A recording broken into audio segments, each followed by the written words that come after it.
se van creando narrativas. Una narrativa muy popular que fue creada en el gobierno anterior fue el tema del pacto de corruptos.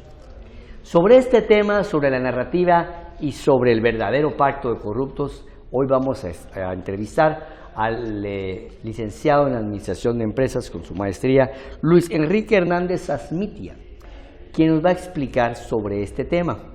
Así que bienvenido, Luis Enrique, a estos estudios de corrección. Este es un tema escabroso, complicado, porque básicamente la gente dice, bueno, este va a defender al pacto de corruptos. ¿Qué es un pacto de corruptos? Bueno, Richard, muchísimas gracias por el espacio y gracias a todos los que están escuchando. Definitivamente es una narrativa, pero comencemos definiendo y dividiendo lo que es pacto de corruptos. ¿Qué es un pacto? Un pacto, al final de cuentas, son personas que se sientan a establecer, o ya sea por medio de un contrato, por medio de un acuerdo, o un grupo de personas que lo que quieren hacer es llevar a cabo una estrategia. En su momento se conformó el pacto de corruptos en el 2016, si no estoy mal, o la narrativa del pacto de corruptos, pero hay que ponernos en ese momento en la historia. Era un momento en donde teníamos una intervención por parte de la Comisión Internacional contra la Impunidad en Guatemala, mejor conocida como CICIG, en donde grupos sociales o grupos que estaban en la jugada para poder alcanzar el poder, porque yo no quiero meterme en el tema ideológico, sino que era más que todo para alcanzar el poder, se sientan y conforman un pacto. Entre ellos determinan una narrativa para poderlo establecer, y todos los que estaban en contra de ellos o eran del pacto de corruptos, y todos los que estaban a favor de ellos eran los buenos. ¿Qué era lo que estaban impulsando en ese momento? Estaban tratando de hacer reformas constitucionales para poder agenciarse del poder, estaban tratando de impulsar una legislación para poder beneficiarse ellos mismos, y llegaron al momento hasta inclusive tratar de derrocar al presidente constitucional electo popularmente, que era el presidente Morales. Yo no era parte del partido del presidente Morales, pero sí estuve en esa legislatura donde recibimos esas presiones muy bien coordinadas. Hace un momento estaban hablando de cuando el Congreso de la República tuvo que recular o hacerse para atrás sobre una legislatura por una presión social. Pero yo que estaba dentro de ese hemiciclo, yo que realmente estuve ahí encerrado más de 20 horas por parte de esos grupos sociales, pude ver quiénes eran los actores, y los actores eran exactamente los mismos, los que verdaderamente conformaron un pacto, donde eran personas que estaban en los medios llamándose periodistas, pero al final de cuentas eran activistas ideológicos o activistas para favorecer la opinión pública o acercarse a la opinión pública para una u otra persona. Eran personas que hoy por hoy están todavía en instituciones como el famoso Jordán Rodas. Jordán Rodas, que está a 73 días, gracias a Dios, de que ya deja la Procuraduría, o a 107 votos de que la deje inmediatamente.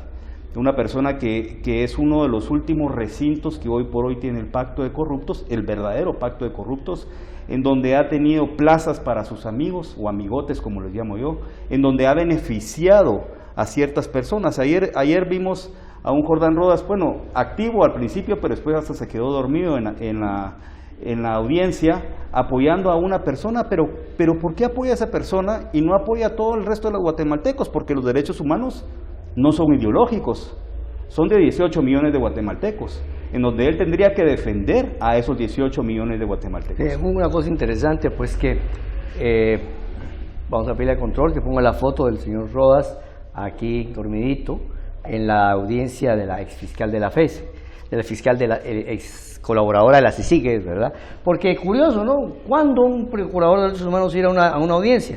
¿Va? De un ciudadano común, de un empresario, de una mujer violada, eso no va. Va esta y se queda dormido.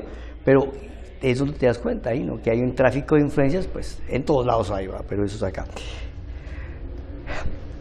Luis, se crea la narrativa del pacto de corruptos y el argumento es de que de alguna u otra manera un grupo que es afín ideológicamente ha logrado instaurar a sus alfiles, ¿verdad?, en la Corte Suprema, en la Corte de Constitucionalidad, en el Congreso.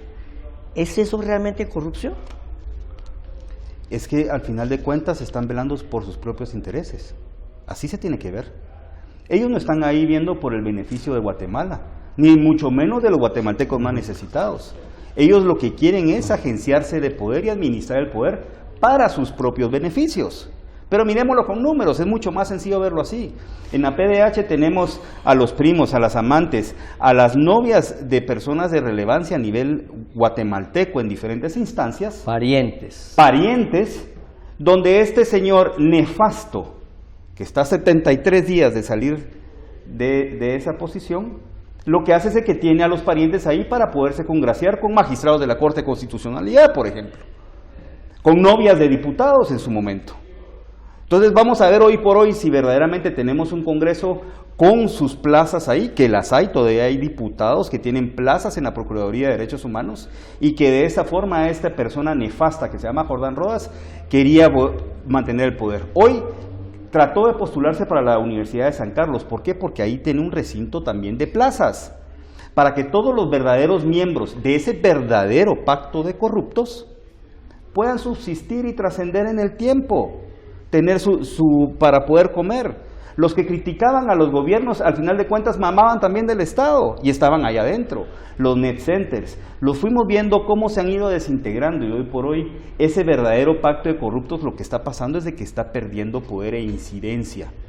Tenía mucha incidencia en la Corte, en el Poder Judicial en su momento, muchísima. Tenía mucha incidencia en medios, inclusive periodistas, que realmente eran activistas sociales, estaban en beneficio y tratando de tapar a estas personas que eran los tomadores de decisiones para ver si te contrataban o no te contrataban en una institución. Entonces, ¿qué es lo que estamos viendo? Hoy estamos viendo verdaderamente un pacto de corruptos que se está desintegrando, liderando por gente que hoy por hoy se dice que está exiliada, pero que están corriendo a la justicia, como una Tel Maldana que realmente pues deja mucho que desear, con más de 13 denuncias encima, con un Juan Francisco Sandoval en donde agarró una FESI y empezó a buscar a gente políticamente para poderlos atacar y poderlos eliminar del contexto político y nacional. Gente murió en la cárcel. Yo fui miembro, Richard, tuve la oportunidad de ser miembro de la comisión que se conformó en el Congreso, que se llama la Comisión de la Verdad, para investigar todo lo que verdaderamente pasó en la CICIG y en el tiempo que estuvo la CICIG ahí. Vi actores que realmente se llamaban de guatemaltecos, se rasgaban las investiduras para velar por los guatemaltecos, pero al final de cuentas era un tema monetario. Una persona como un Manfredo Marroquín, por ejemplo, y lo nombro con nombre y apellido, que tiene una ONG que buscando la transparencia lo que hizo es que se alió con la CICIG para poder perjudicar a gente en el caso de Ixpisa, donde murieron guatemaltecos. Entonces, yo lo que trato de decir con esto es, dejemos a un lado las narrativas. El pacto de corruptos realmente es una narrativa muy fácil, muy pegajosa, muy interesante porque nadie está a favor de la corrupción, pero yo siempre he dicho que la corrupción existe en la izquierda y en la derecha, arriba. La corrupción es ambidiestra, Luis, es. Y vamos a hablar de eso. Vamos a hacer un pequeño corto comercial y regresamos.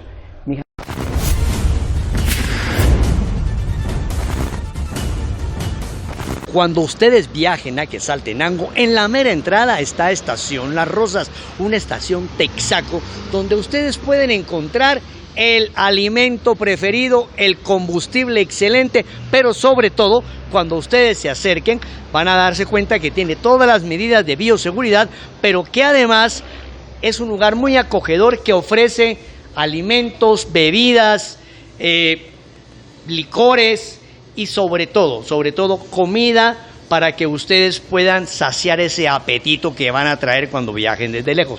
Ahora bien, si usted tiene ganas de conocer a fondo la noticia nacional, si tiene intenciones sobre todo de llegar al fondo de la noticia, aquí le traemos la revista C4. A todas las personas de Quetzaltenango las invito cordialmente a que apoyen el periodismo alternativo y que se acerquen al Texaco Las Rosas y que adquieran una revista C4 para que ustedes lleguen al fondo de la noticia, porque somos análisis, investigación y entrevistas. Richard Shaw desde Guatemala para el mundo, aquí en Quetzaltenango, Texaco Las Rosas, los espera.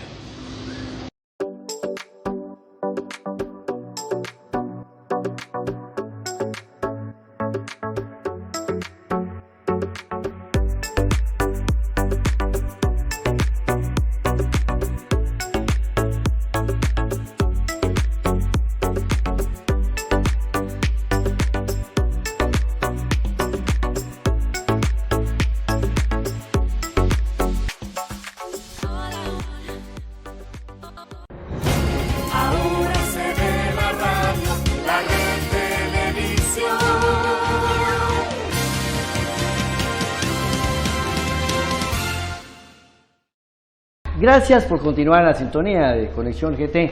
Es un gusto que estén aquí con nosotros y que se mantengan. Estamos en el estudio con mi querido amigo Luis Enrique Hernández Asmitia. Y me decía en el bloque pasado que la corrupción es ambidiestra. Eso lo hemos repetido aquí muchas veces. Pero si la corrupción es ambidiestra, ¿por qué la ley a veces solo que hacía más para un lado que para el otro?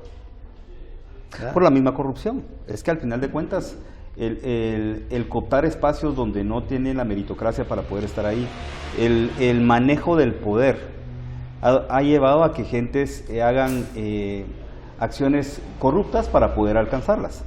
Estaban hace un momento también hablando de los movimientos sociales, que muchos de ellos lamentablemente agarraron la buena voluntad de muchos guatemaltecos, pero estaban coordinados por gentes corruptas que al final de cuentas lo que querían era alcanzar el poder. Entonces, eso, Richard, lo que pasa es que debilita instituciones. Yo tuve la oportunidad, ahorita que estamos en el momento de la Cumbre de las Américas, tuve la oportunidad de ir a Perú, y el tema de la Cumbre de las Américas en Perú era el fortalecimiento democrático.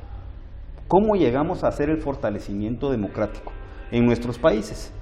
Para los que no saben qué son las Cumbres de las Américas, llegan los mandatarios de todos los países de América para que en un cónclave determinen cuál es la ruta a seguir en un tema de fortalecimiento democrático. Y la conclusión de todas las personas que asistieron, de todos los mandatarios de los países, es decir, de los presidentes de los países con sus equipos técnicos, era: la única forma que se puede fortalecer la democracia y atacar la corrupción es fortaleciendo las instituciones. Si nosotros tenemos instituciones fortalecidas, no vamos a depender de quién esté al mando. Regresemos a la Procuraduría de Derechos Humanos. Al Ministerio Público. El Ministerio Público, el organismo judicial, claro, ministerios. O sea, aquí en Guatemala lamentablemente tenemos instituciones muy débiles.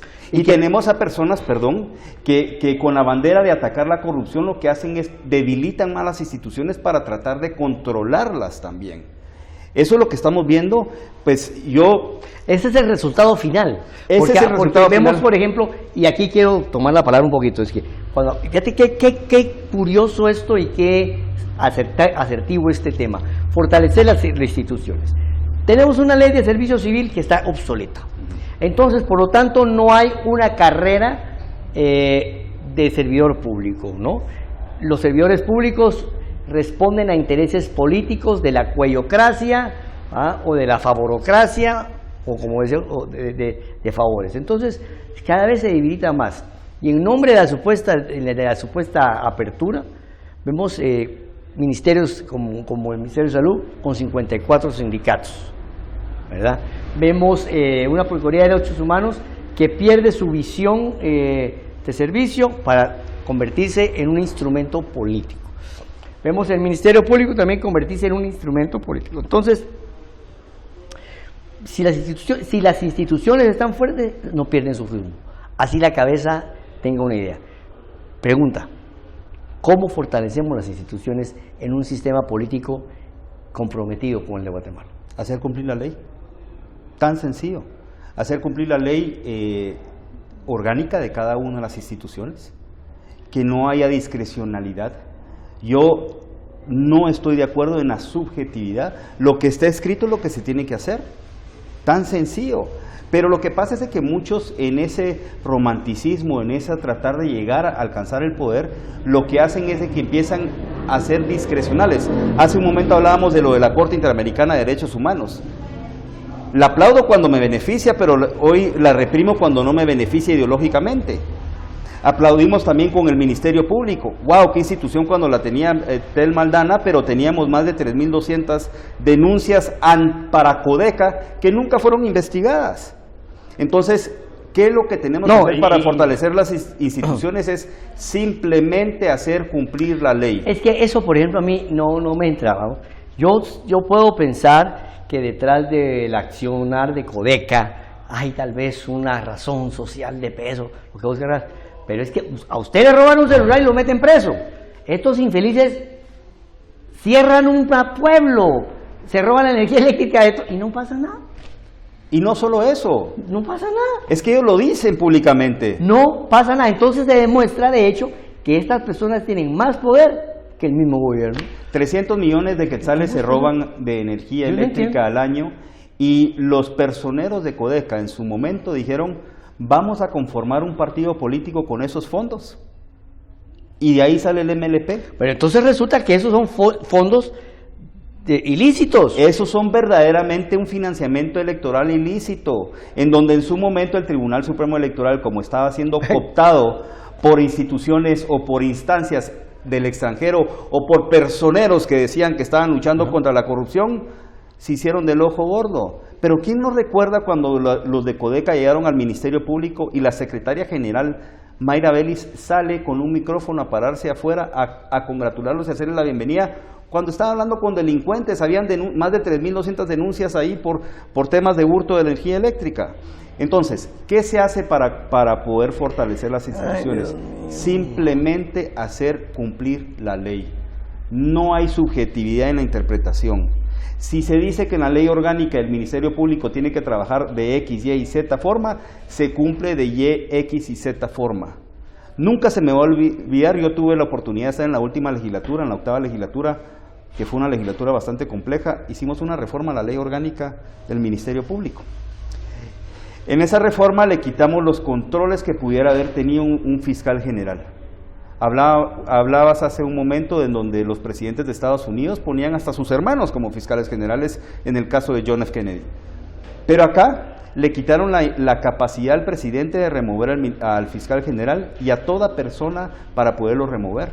Ya no tenía el consejo del fiscal general, y entonces yo en su momento, pues estábamos arrancando la legislatura y dije, esto no me hace sentido a mí, porque entonces vamos a tener a un fiscal todopoderoso, va a poder interpretar la ley a su discrecionalidad o en base a lo que sus amigotes le digan.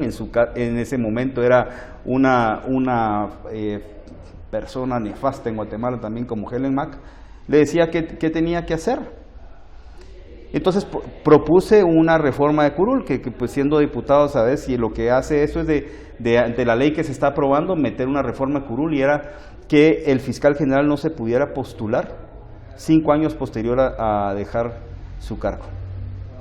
Que vimos muy interesante, que el resultado de todo ese accionar político de Tel Maldana era buscar la candidatura. Pues era más que obvio.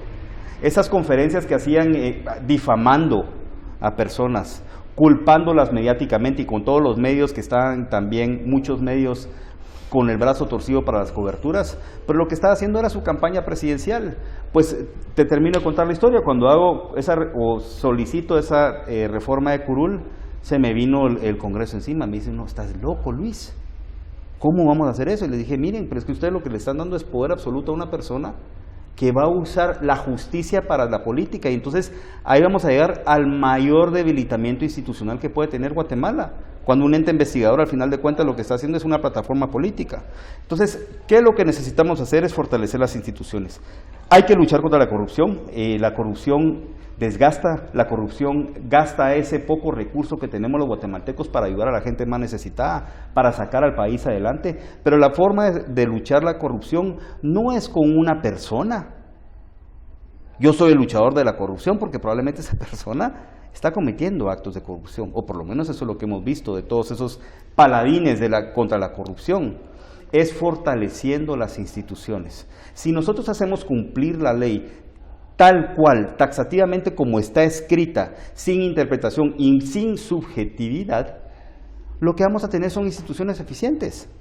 Van a llegar las personas que son, y vamos a ver inclusive ciertas legislaciones y ciertas leyes orgánicas que vamos a tener que reformar en su camino, porque vamos a ver ya verdaderamente instituciones debilitadas. Pero esto es un proceso. Yo sí creo que estamos mejor que antes. Yo sí creo que estamos mejor que antes. ¿Que estamos sufriendo muchos guatemaltecos? Sí. ¿Que muchos guatemaltecos no están viendo el beneficio del gran Estado, como no están viendo las carreteras, la salud, la educación y demás? Sí. Pero vamos en el camino correcto. Ahora, Luis Enrique Hernández Asmitia, usted tiene desde su juventud la espinita del caos metida, es decir, usted tiene la espinita política. Esta legislatura no jugó. ¿Cuál es el futuro político de Luis Hernández?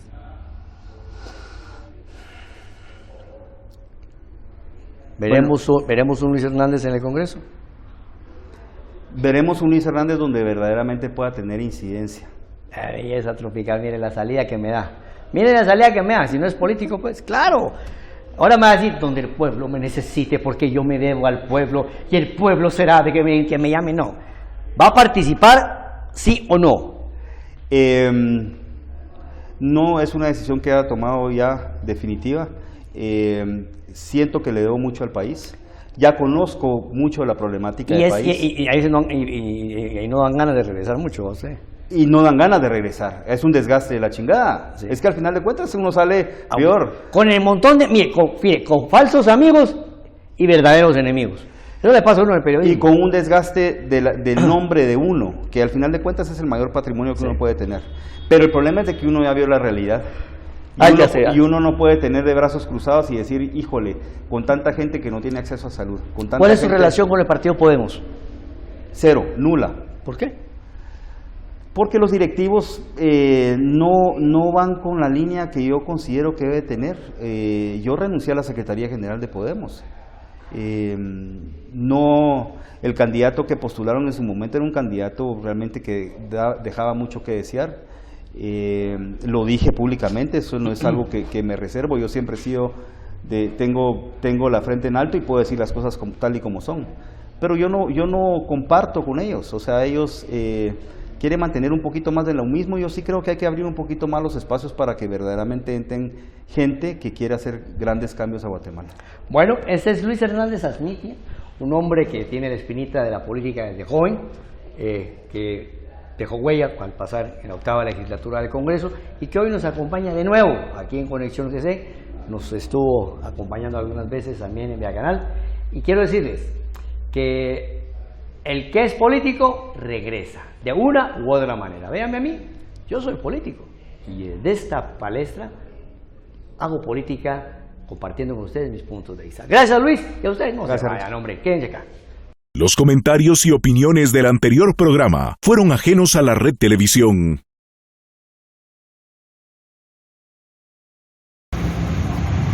En el Centro Cívico, a la par del IX y la Municipalidad de Guatemala, abajito del puente peatonal, usted va a encontrar un puesto de distribución de revistas, donde puede adquirir la revista C4 en su más reciente edición, así como otros medios de comunicación. También puede comprar su número de lotería si gusta. Hoy nos acompaña el amigo Carlos Enrique López. Carlos Enrique López. ¿Cuántos años lleva usted en este puesto? Unos 20 años. 20 años. ¿Es algo que ha hecho usted o empezó su familia antes? Mi familia, mi papá y mi mamá empezaron a vender desde hace años cuando vendían aquí en el Centro Cívico.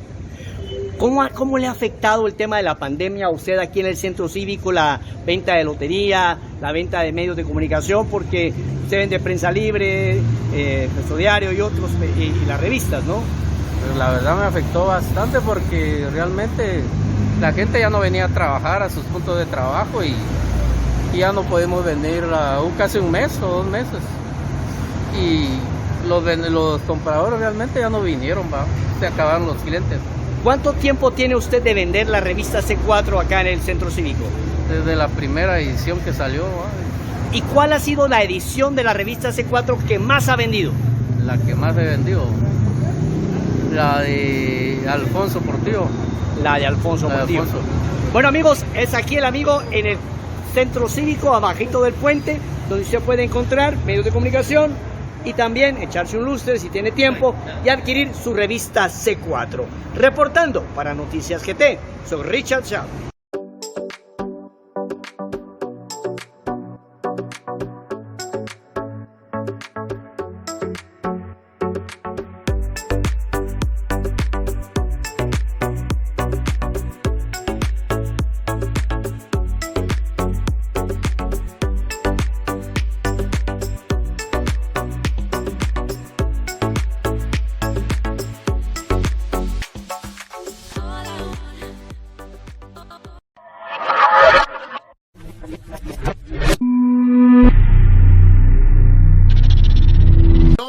De cuidarte después de vacunarte. Vamos todos juntos contra la pandemia. No dejes dejes de cuidarte después de vacunarte. Sí, señor, no debes relajarte. El COVID anda suelto. No dejes de cuidarte después de vacunarte. Yo sí me vacuno porque así prevengo